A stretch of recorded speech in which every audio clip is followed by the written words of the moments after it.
പകലൻ ജീവിതത്തിൽ തെറ്റുപറ്റാതെ രക്തത്താലെ സൂക്ഷിച്ചെന്നെ തൃക്കരത്തിൽ താങ്ങണേ.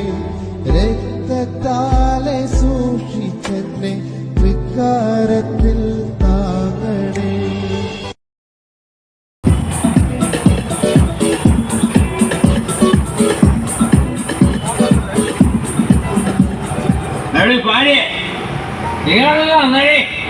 ഈ മനുഷ്യൻ രാവിലെ തന്നെ തുടങ്ങിയല്ലോ.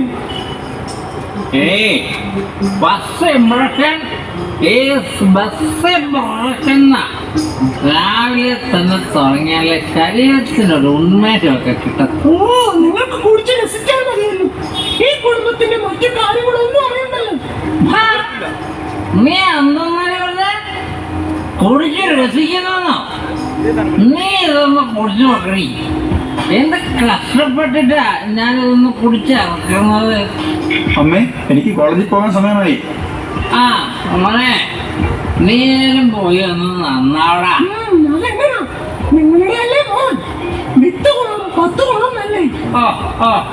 നിങ്ങളുടെ സ്വഭാവം വരാതിരിക്കുമോ? അങ്ങനെ ആകാതിരുന്നാൽ മതിയായിരുന്നു. എന്റെ ദൈവമേ.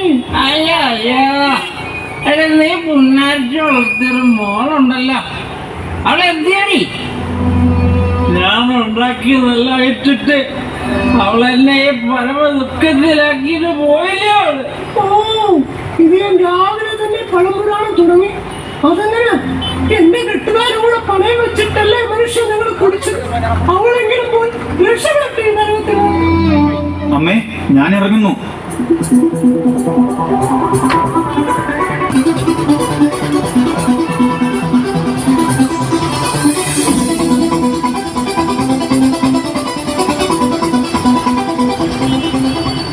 എടാ, ആരെ കാണുന്നില്ലല്ലോ. എടാ വരുവടാ, വരും. നീ ഒന്ന് വെയിറ്റ് ചെയ്. എടാ, നീ ഒരു വരുന്നുണ്ട്. നിന്റെ കയ്യിലെ സിഗരറ്റ് കളഞ്ഞു. ചേട്ടാ, ഫസ്റ്റ് ഇയർ BSc ഫിസിക്സിന്റെ ക്ലാസ് ഇവിടെ പറയാമല്ലോ. പക്ഷെ അതിനു മുമ്പ് നമുക്കൊന്ന് പരിചയപ്പെടണമല്ലോ. അത് ശരിയാ. എന്താ നിന്റെ പേര്? എന്റെ പേര് മനു. മനു. എവിടാ നിന്റെ വീട്? ചങ്ങനാശ്ശേരിയില്ല. ചേട്ടാ, ക്ലാസ് പറയാമെങ്കിൽ ഞാനൊന്ന് പോകായിരുന്നു. ആട്ടെ, എക്സ്ട്രാ കരിക്കുലർ ആക്ടിവിറ്റി വല്ലതും ഉണ്ടോ? എന്ന് വെച്ചാൽ പാടാനും ഡാൻസ് കളിക്കാനും ഒക്കെ അറിയാമോന്ന്? ഇല്ല, അങ്ങനൊന്നും എനിക്കറിയില്ല. അയ്യേ, അറിയത്തില്ലയോ? എടാ, എവനെ ഒന്ന് പഠിപ്പിച്ചു കൊടുക്കണം അവനെ. പാവം ചേർക്കൻ. ഞാൻ പഠിപ്പിക്കാം. ഇനി വാ, ഞാൻ പഠിപ്പിച്ചു തരാം. വെള്ളത്തിന് വേണ്ടി ടാപ്പ് എങ്ങനെ തിരിക്കുന്നത് ഒന്ന് കാണിച്ച്. ഒന്ന് ഇങ്ങനെ തിരിച്ചാ മതി. കൊള്ളാം കൊള്ളാം. എങ്ങനെ നമ്മള് ബൾബ് ഇടുന്നത്? ബൾബ് നമ്മള് ഇങ്ങനെ തിരിച്ചാ മതി. എങ്ങനെ തിരിച്ചാ മതി? ഓക്കെ, കൊള്ളാം കൊള്ളാം. മിടുക്കനാണല്ലോ. നിന്റെ കാല് ചെളി പറ്റി തന്നെ എങ്ങനെ കളയുന്നത്? നമ്മൾ കാല് വെച്ച് ഇങ്ങനെ തട്ടിക്കളയും. വളരെ നന്നായിരിക്കുന്നു, കൊള്ളാം, മിടുക്കൻ. എന്നാ ഇത് 3 ഒരുമിച്ചൊന്ന് ചെയ്തേ. റെഡി?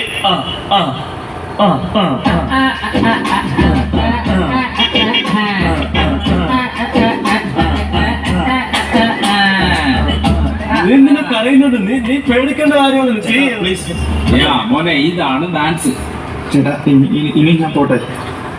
പിന്നെ ഞങ്ങളുടെ ഒരു സന്തോഷത്തിന് ഈ സിഗരറ്റ് കൂടെ ഒന്ന് വലിച്ചേ നോക്കട്ടെ. ചേട്ടാ, വേണ്ട വേണ്ട, പ്ലീസ്. അങ്ങനെ പറഞ്ഞ പറ്റത്തില്ല. പ്ലീസ് ചേട്ടാ, പ്ലീസ്.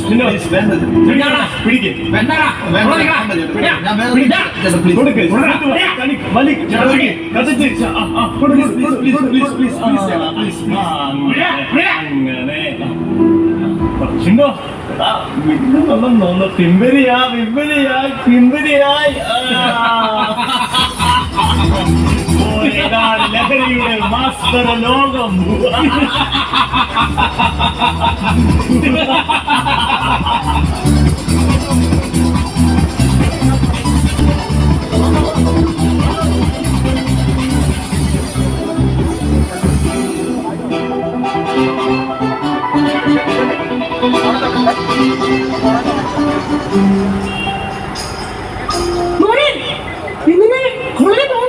ഇല്ല. ഇല്ലെന്ന് പറഞ്ഞ ഇല്ല, അത്ര തന്നെ. കോളേജിൽ പോയിട്ട് 2-3 മാസമല്ലായല്ലോ. എന്താ നിന്റെ സ്വഭാവത്തിന് മാറ്റം? കോളേജല്ലേ മാറ്റമൊക്കെ വരും. 10ാം ക്ലാസ് പഠിക്കുന്ന അച്ഛനോടൊന്നും പറഞ്ഞിട്ട് കാര്യം. ദാ, മതി മതി മതി നിർത്തുന്നില്ല പ്രസംഗം. എല്ലാം എന്റെ വിധി, അല്ലാതെ എന്ത് പറയാനാ?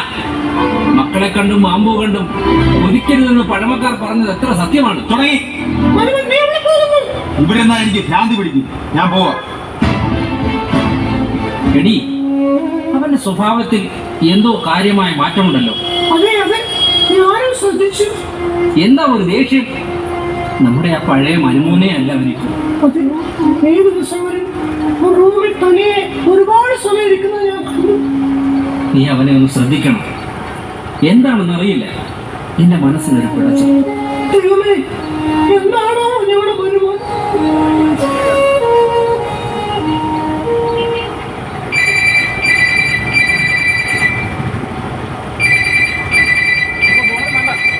എടി, ആ ഫോൺ എടുത്തേ. ഹലോ, ആരാണ്? അതെ, മനുവിന്റെ അമ്മയാണ്. നിങ്ങൾ ആരാണ്?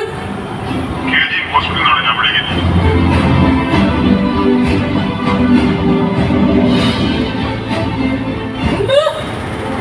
വിളിച്ചിരുന്നു. ഹലോ ഹലോ, മോനെ മോനെ, എന്ത് പറ്റി? എന്ത് പറ്റി? നമ്മുടെ മോനെ ആശുപത്രിയിൽ അഡ്മിറ്റ് ചെയ്തു. എന്താ പറയുക?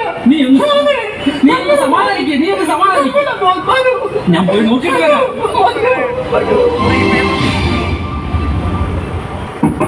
Yes, coming. ഇരിക്കൂ. എന്താണ്? സാർ, എന്റെ മോനെ ഇവിടെ അഡ്മിറ്റ് ചെയ്തെന്ന് പറഞ്ഞ് ഇവിടുന്ന് ഫോൺ വന്നു. ഓ യെസ്, മനു അല്ലേ? അതെ സാർ. അവന് എന്താ പറ്റിയത്? എന്തു പറ്റാനാ?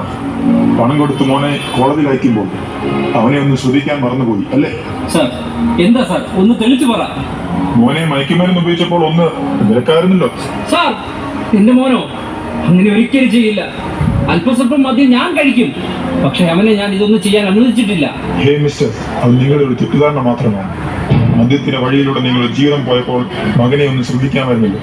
എന്ത്? എന്റെ ദൈവമേ, ഞാൻ എന്തായി കേൾക്കുന്നേ? വഴിവക്കി കിടന്ന നിങ്ങളുടെ മകനെ ആരോ എത്തിച്ചതാണ്. മനുവിന്റെ മൊബൈലിൽ നിന്നുമാണ് നിങ്ങളുടെ നമ്പർ ലഭിച്ചത്. ബ്ലഡ് ടെസ്റ്റ് ചെയ്തപ്പോൾ ഞെട്ടിക്കുന്ന റിസൾട്ടാണ് ലഭിച്ചിരിക്കുന്നത്. നിങ്ങളുടെ മകന് ഇപ്പോൾ ക്യാൻസറാണ്.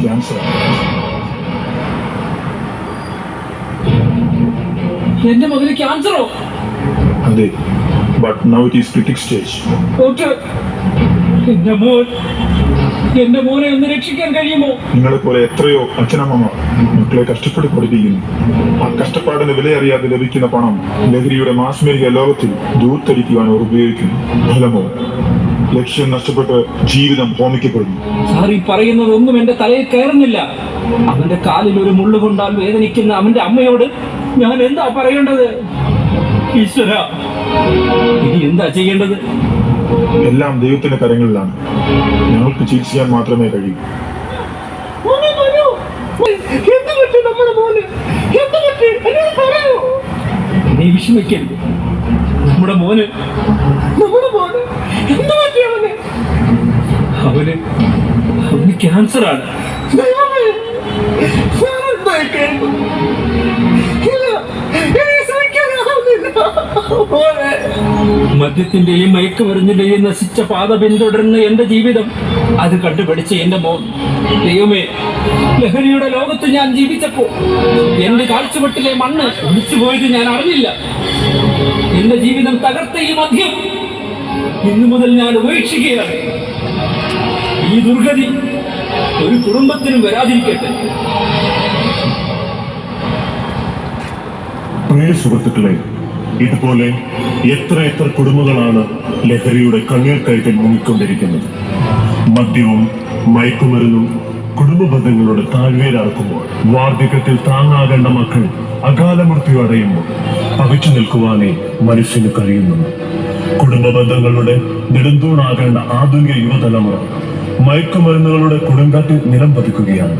ഇനിയും മനസ്സാക്ഷി മരവച്ചിട്ടില്ലാത്ത പ്രിയ ശ്രോതാക്കളെ, ഇപ്പോൾ കണ്ടത് നിങ്ങളുടെ കുടുംബങ്ങളിൽ സംഭവിക്കാതിരിക്കണമെങ്കിൽ മദ്യത്തിനും മയക്കുമരുന്നിനും എതിരെ നമുക്ക് ഒരുമിച്ച് കൈകോർക്കാം. ആഹ്ലാദം അലതല്ലുന്ന സന്തുഷ്ട കുടുംബങ്ങൾ നമുക്ക് ഈ ഭൂമിയിൽ പണിതുയർത്താം.